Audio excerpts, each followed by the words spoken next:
What is PulseX? I get this question often when I talk about some of my non-crypto friends or new to crypto friends about Pulse, Hex, or PulseX. There's a lot of confusions. What is this PHEX thing? What is this EHEX thing? And I recently saw it in one of my comments. I did a video talking about when Pulse Chain would launch, and I saw this comment: how is Pulse Chain same as PulseX? Question mark. Related to Hex? What's the difference? What is happening to Hex? Is it being dissolved in favor of Pulse? What does sacrificing mean? Any good flowcharts or tutorials explaining on-ramping and off-ramping, liquidity yields, etc.? Thank you. I don't know if I can answer all of that for quarter mile. I want to clear up the confusion, and I want to do it in a way that is beginner friendly. Hopefully it's pretty short to the point, and you can give this video or share this video with anyone else that may have similar questions. So first, let's go to the beginning. First, there's the Ethereum Blockchain. The Ethereum blockchain allows you to build applications on top of it, also known as decentralized applications or dApps. One of the very first dApps, or the most popular dApps, is the Uniswap exchange. This is nothing more than an exchange that allows you to exchange one Ethereum token for another Ethereum token. It operates on the Ethereum blockchain. Another Ethereum dApp is the Hex Dap, or Hex as it's otherwise known as. Hex is essentially a staking platform where the idea is you can stake your Hex and agree to lock it up for a certain period of time, anywhere from a few weeks to a few months, even a few years, and you'll get some interest for doing that. Another way to think about Hex is as a decentralized bank CD. So what a bank CD is for traditional finance, Hex serves a similar purpose for cryptocurrency. Richard Hart created Hex. The challenge is the Ethereum blockchain has become very congestive, and now it's extremely expensive to transact on the Ethereum blockchain. Transactions can be as low as $30 to $50. That's right, dollars, and as high as $100 plus. A simple transaction on Uniswap at times can cost you $100 or more. Sending Ethereum to one wallet or another can easily cost you $30, $40, $50, $60. Unstaking on Hex, this is where Richard Hart comes in. Being able to use Hex can be very expensive. On Hex, on the ecosystem, you have to stake and unstake. To unstake or in-stake on Hex can be very expensive. In fact, small investors cannot even use it. If you have a $100 stake, at times it can cost more than $100 to unstake. Richard Hart always said if Ethereum became too congested, then he would ultimately just fork it. So let's look at where we're at so far. We have the Ethereum blockchain. The Ethereum blockchain has its own native token called the Ethereum token. We have the Uniswap exchange, which is a decentralized application on Ethereum. They have their own native token called the Uni token or the Uniswap token.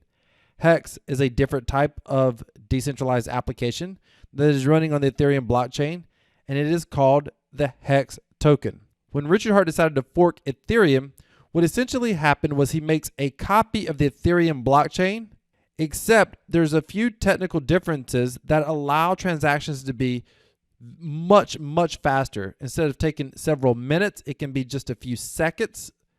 And transactions are incredibly cheap. At the launch, transactions will be fractions of a cent. Here's a diagram showing the fork. So Ethereum Forks. Ethereum will continue operating as normal. The Uniswap exchange and the Uni token will still exist as it currently does. The Hex Dap on Ethereum will exist as it currently does. But whenever Richard Hart forks Pulse Chain, as it's being called, is essentially the Pulse blockchain.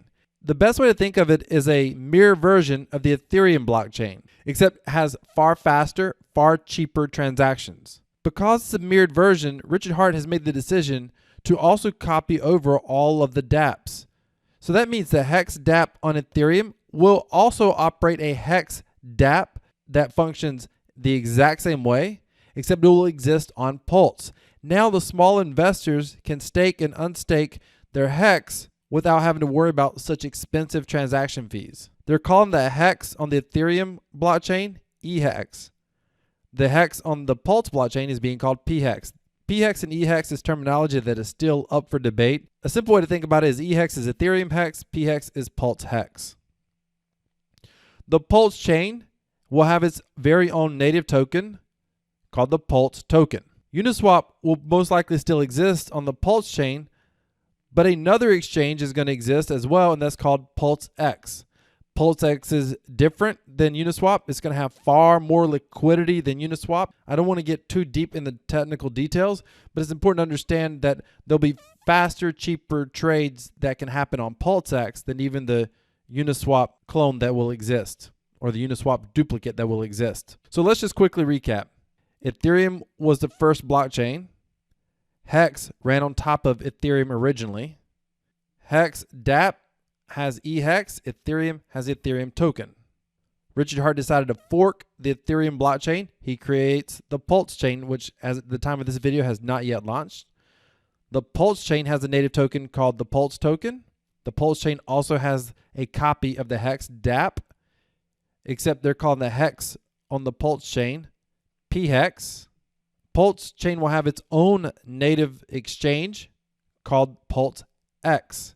And it will also have its own token. I think we're calling that the PulseX token as well. Another way to think about this, what Pulse chain is for blockchain, Ethereum is for blockchain. What the Ethereum token is for Ethereum, the Pulse token is for Pulse chain.